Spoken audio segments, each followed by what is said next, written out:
Yeah, the part about his wife not supporting him kind of, breaks your heart. it's really sad.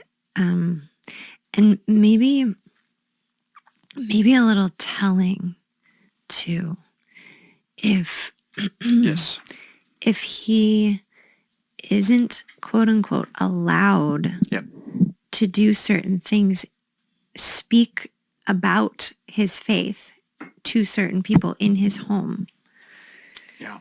then perhaps this isn't a new phenomenon No. in the relationship. No. And so, as I've had my own battle against this in my own head, projection or otherwise, the reality of the matrilineal zeitgeist, that the standard operating household amongst at least Missouri Synod / white families in America is matrilineal.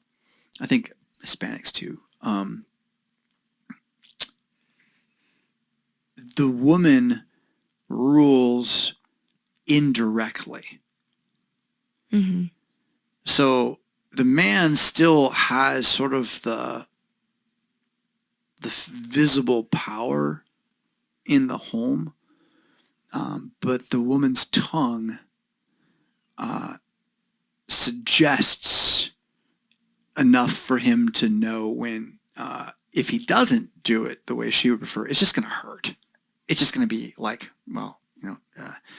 walking through thorns. And so the man wants his wife happy, and so instead he will submit, but it's not a direct submission. It is it's giving into the kind of the tantrum a little bit, but the tantrums aren't like big loud fits. They're more like little kind of 7th grade girl fits, actually.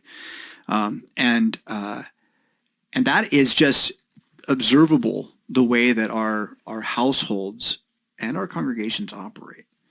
The men are afraid of what the women will say. Mm-hmm. They're not afraid of the women. They're afraid of what the women will say.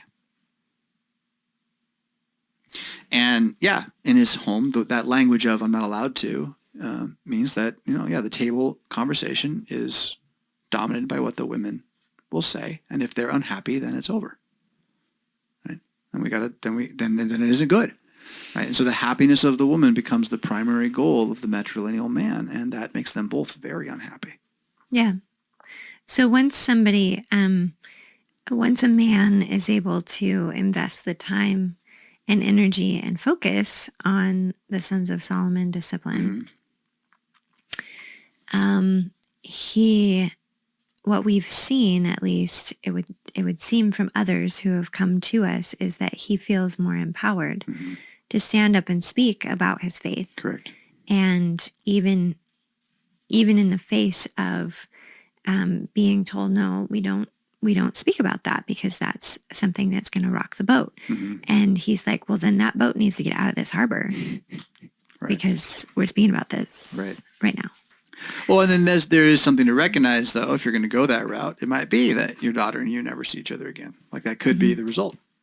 And that might be way easier on your heart.